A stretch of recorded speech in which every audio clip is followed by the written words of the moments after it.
Hi guys, and welcome back to my channel. My name is Eve Hemingway and I currently live in Vietnam with my Vietnamese partner and my 3-year-old son.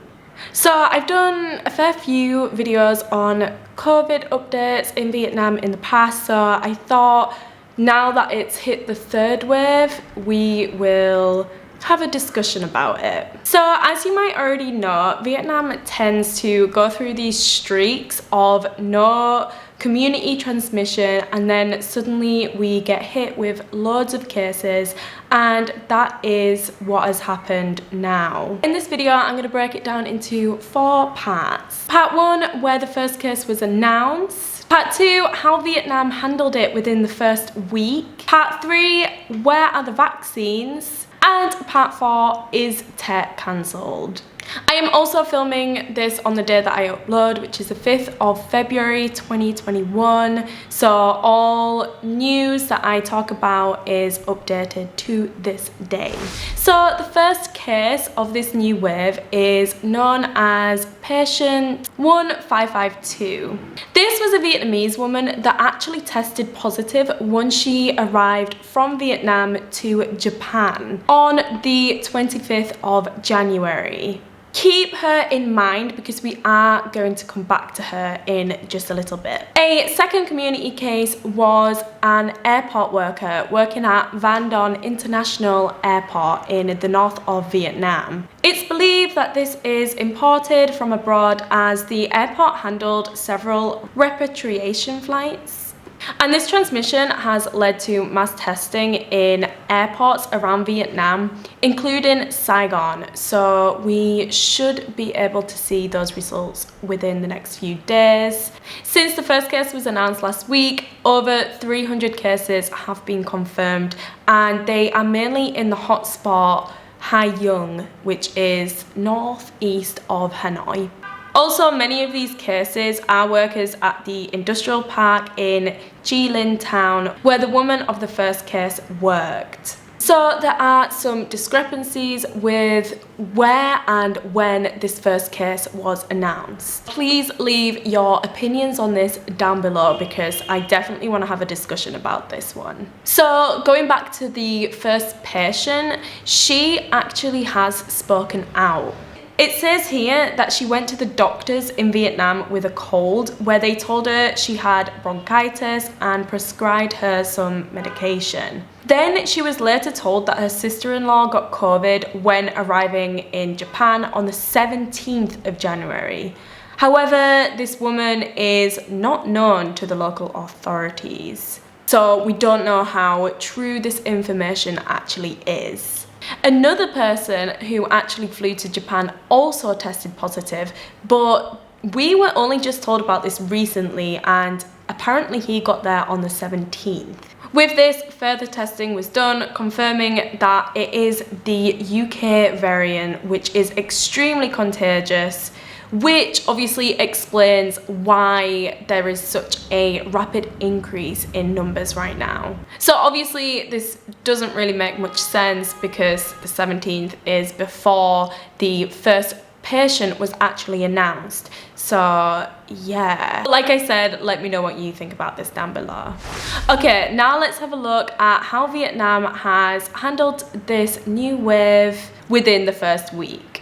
So the first call to action was to lock down the northern province of Hai Duong and some surrounding communities. They've imposed a 21-day lockdown rather than the previous 14 days, starting from the 28th of January because of the threat of the new strain. No travel is allowed in or out of this area unless absolutely necessary, and they also have checkpoint entrances supervised by local authorities. I also want to mention that I feel like the definition of lockdown has definitely changed since last year, and it's definitely different to the term that is used in the West. In the UK, you call it a national lockdown where everyone's just told to stay in their house. But during this new wave in Vietnam, I feel like when they call it a lockdown, they are enforcing it. authorities are completely closing down areas and not allowing people in or out, which I guess makes more sense now because we know a little bit more about it compared to last year. So maybe the fear factor of COVID is less now, so they have to be more forceful with this rather than just trusting us all to stay inside. And also we have the economy side of that. They do want to keep things up and running in areas where there are no cases. It's thought to be that there's no cases. So rather than Hanoi announcing a lockdown, they've just said that they've closed bars and clubs and karaoke parlors as well.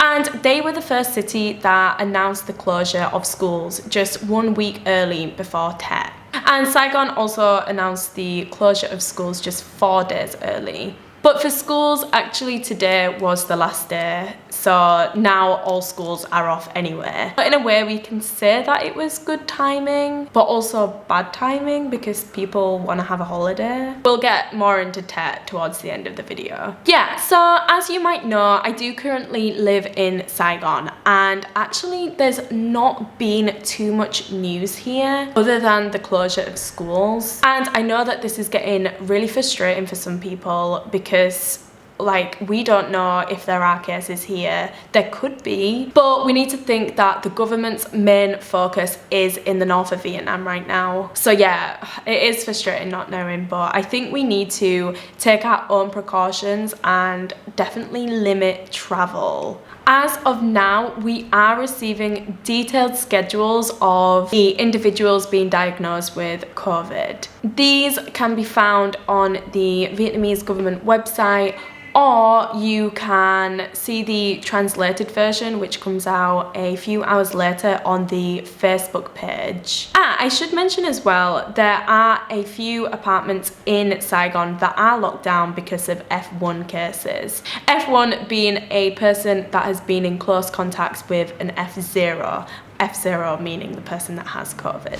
So where are the vaccines? Currently, there are no vaccines being administered in Vietnam right now. However, they are aiming to bring the date forward for the approved Oxford vaccination in February, whereas the plan before was to try and distribute them throughout the year. Vietnam also registered the Russian Sputnik V vaccine. However, there hasn't been much discussion on this since it was announced late last year.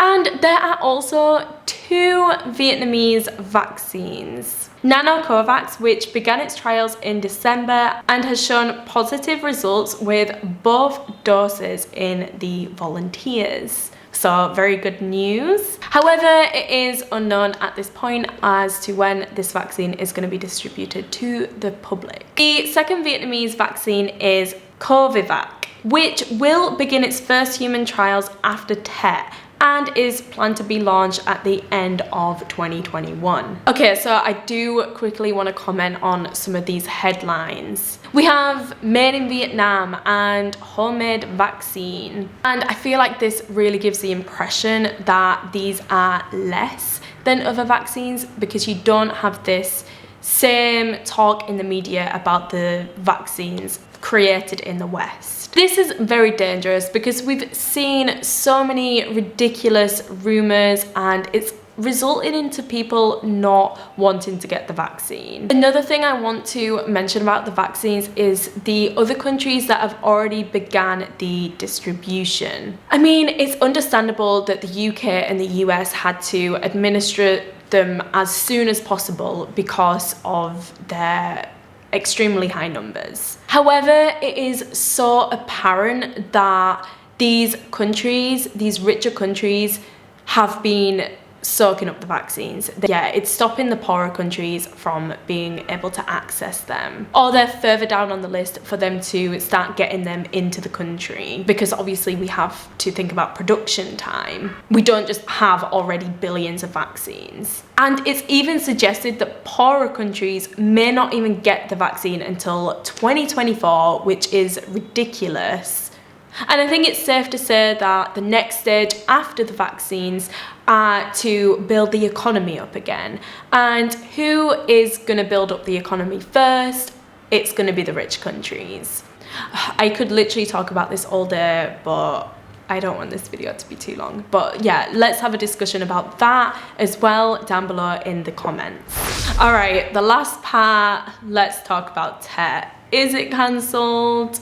Obviously, we can't predict the future and what's going to happen with the cases in Vietnam. Although we can make a pretty good estimation depending on what we do. Like I said, in Saigon, in the south, reports are pretty low, but I think we should still reconsider our Tet plans. Like, what if you are traveling and there is a case where you are and you have to try and get home, but you're gonna have to go to these quarantine camps because you've traveled and you could have corona. And also, like, do you really want to have corona? I don't know, just reconsider it. And I am sure that if the government does put strict travel restrictions on right now, then once this wave has calmed down, they will definitely encourage travel again. I mean, look, after the last national lockdown last year, they were really encouraging us to travel. I mean, they'll need to for the economy. But anyway, that's it for this video. I really hope you do have a good new year despite this terrible timing. Please consider subscribing if you haven't already. Give this video a thumbs up, and yeah, I hope to see you next time. Chúc mừng năm mới. Bye bye.